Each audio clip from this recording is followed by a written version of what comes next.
What's up, Devastator Squad? In today's video, we're going to be taking a look at my undefeated Exosister deck. Alright, so we are back with another undefeated waifu deck. Yep, today, this time, it was Exosisters. Last time, we went undefeated with Sky Strikers. Definitely check out that video. Links in the description below if you haven't seen our undefeated Sky Striker deck profile. But today, all new deck, super excited. This one is really cool, a lot of fun. Before we get into the deck profile though, I'm going to announce today's giveaway. We're going to be giving away this beautiful collector rare Magnifica to one of our lucky subscribers. All you have to do to enter that giveaway is make sure you like the video. Number 2, be subscribed to our channel with notifications on. And number 3, just leave a comment in the comment section below. So if you guys want to see a more in-depth profile about how to play Exosisters, I'm all ears. Just leave a comment in the comment section below, like the video, and that'll tell me enough that you guys want to see an in-depth video on how to play Exosisters. We're making one right now for the Sky Striker, so super excited for that. That'll be coming soon. But let's get into our profile. So we've got the Exosisters, really cool deck. I actually had never played it before, and I've played it at a couple events. I went X1 at my first event with this, and I've gone undefeated twice now playing Exosisters at a multitude of different tournaments, locally and online. So really sick deck, dude. I gotta say, I highly recommend this one if you're a rogue player or just want to play a really cool cheap deck, especially now that Magnifica is reprinted. We got Exos and Martha to start us off though. Triplicates of her. She's the heart and soul of the deck. She starts everything. You know, if you control no monsters, you can special summon her, or if you control only exceeds, you can special summon her. And when she is summoned, you can special summon Ellis from your deck to the field, which is her right here. So these are like the starters, man. They get you everything going. One thing though about Martha you got to remember is when you use her effect, you're locked into Exosisters for the rest of the turn. So because of that, sometimes I would actually start with other cards first just to bait out a bunch of things and get my opponent's negates and destructions off. And then I would actually just end on Martha for the last card in my hand, you know, because you only control exceeds, or sometimes they would just blow up my whole board. So like it was pretty cool. It'd be like last card, oh, reveal Martha, and they would just scoop, right? So pretty cool. We got 2 copies of Sophia. Sophia's pretty cool. She lets you draw a card, which is really nice. Very easy to get access to. We also play 2 of the Stellas. She lets you also kind of, you know, do some unbricking and put cards back in the deck and then draw new cards. Oh wait, sorry, I just misspoke. Stella's the one that special summons Exosisters from your hand. And then 1 copy of Irene.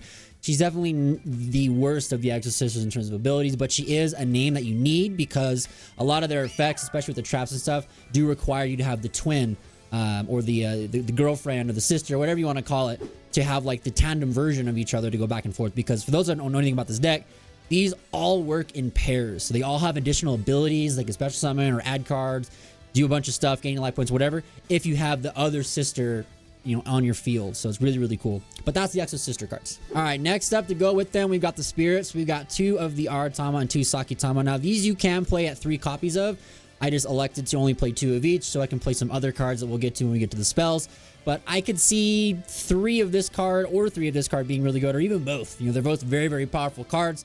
They're great ways to start your turn, especially going second. You can go into an Excited Night right away and just blow up the board, or just get out, you know, some negates or whatever, and then you can go into Martha and do all your stuff with the Exo. So, but these are really good. Really great way for you also to get the double Exosisters and play on turn 1 to get the Magnifica. All right, now we're going to go into our hand traps. So this deck is absolutely a shifter deck. This deck loves to banish cards. It doesn't really need its graveyard all too much, if at all, most games. So the shifter is actually not a problem. This card is really insane, obviously, in the meta anyways. It is kind of a turn skip versus most of the top tier decks.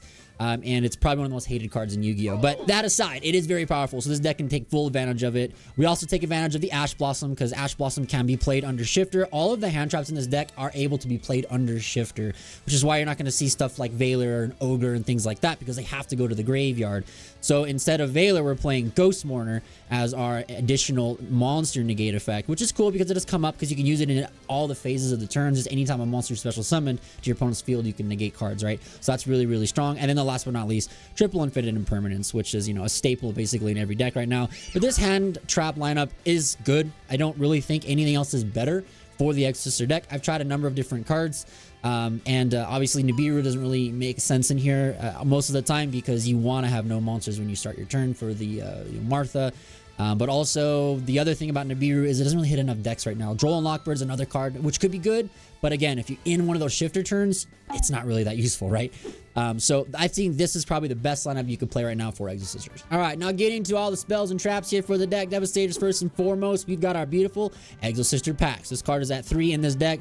This is another really good card. This card is a reinforcement of the army. Lets you add an Exosister card. It also lets you special summon them as well, which is really, really cool. Again, this is how they kind of work with the twins. So you can get access to additional bodies on fields. It's another way for you to, with Martha, get the double exceeds out to also then have Magnifica turn 1 if you don't have the Sakutama Aratama. Then we got one copy of Exosister Carpe Diem. This card is really, really cool. Not a lot of people really like this card, but I think this card's pretty neat. This card allows you to call card effects, basically like Prohibition, and say, hey, you can't use those cards. The amount of times I used this in tournaments on my turn to just call Nibiru was like a lot. And then my opponent almost every time had Nibiru. Like when they would just like scoop after the next turn, because you know you would do all the Exosister stuff on their turn, they would just like show me like every time, yep, I had Nib. Like, yeah, of course you did. But this card is also super cool on your opponent's turn as well, because it's anytime you exceed summon a monster, which you do a lot on your opponent's turn with this deck, you can call a card name. So during certain matchups, you can call stuff like, oh, no Snake Eyes Ash, you can't use that. Or you can't use Diabell Star. You can't use Low, Prayer of the Voiceless Voice, right? Like, such a good card. Next up, we're playing 3 Pot of Prosperities. This is a very bricky Yu-Gi-Oh deck, I'll be honest. Thankfully, I only bricked like 1 time out of like 25 games, which is very lucky. So pray to Winged Dragon Ra on those ones. But yeah, Pot of Prosperity is necessary in this deck, man. You need to dig for cards. You guys sometimes have to unbrick if you really, really are stuck. But this card is also really good to bait out an Ash Blossom, so you can not get ashed on your important stuff like Caspatel and Michaelis. I have elected to play 2 copies of Forbidden Lance. This is where I had the original 3rd Aritama and Sakutama, but I cut them out for Lances just because Imperm is so broken right now. This card has been really, really good to get around impermanences, being able to just like summon your guys, and then if you get impermed, you kind of are in a rough spot most of the time, or you can't extend to the best board. Imperm is really, really good against this deck, so having the Lance is really cool. Lance is also really good against a number of other spell and traps as well, so I think it's a pretty good card. It's not as impactful as you want it to be sometimes, but I think it is a good card in this deck. We also have one called by, because it's called by. This is a Thrust deck for sure.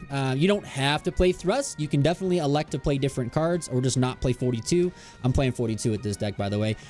2 Triple Tactics Thrust with a Triple Tactics Talent main decked. Obviously, your main target with Thrust in here is to get to talents if you are going first and second.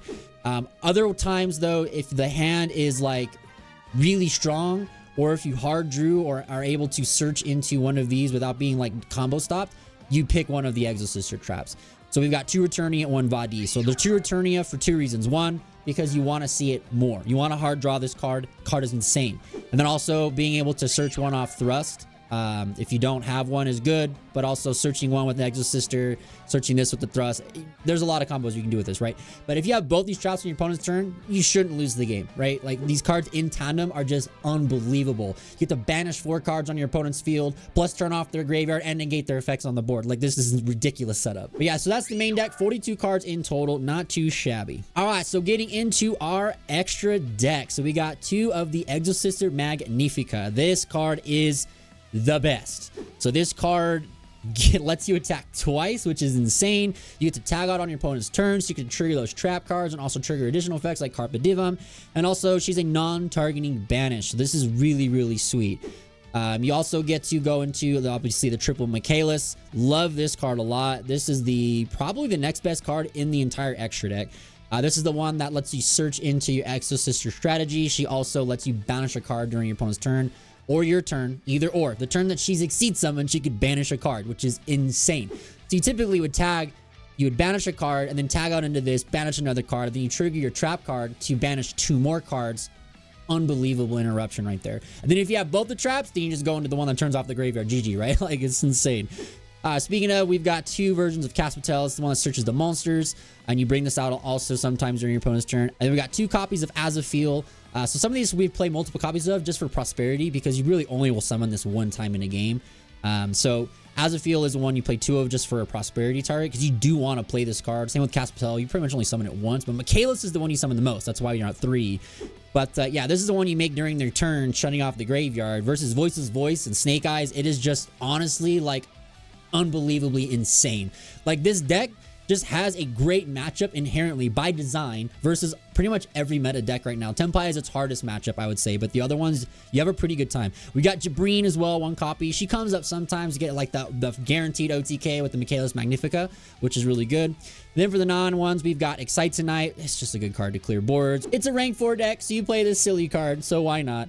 And then we've got 1 copy of Zeus, because it's pretty easy to go into this, especially if you go into a grind game. And then you obviously play Typhon, because this card is honestly, in my opinion, one of the best cards in the extra deck for Yu-Gi-Oh! Right now.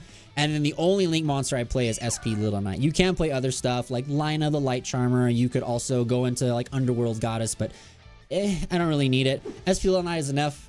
The amount of games I win where I just literally do SP Little Knight, banish 2 cards, then just go into Typhon to get their last card out is crazy. All right, so going into the side deck.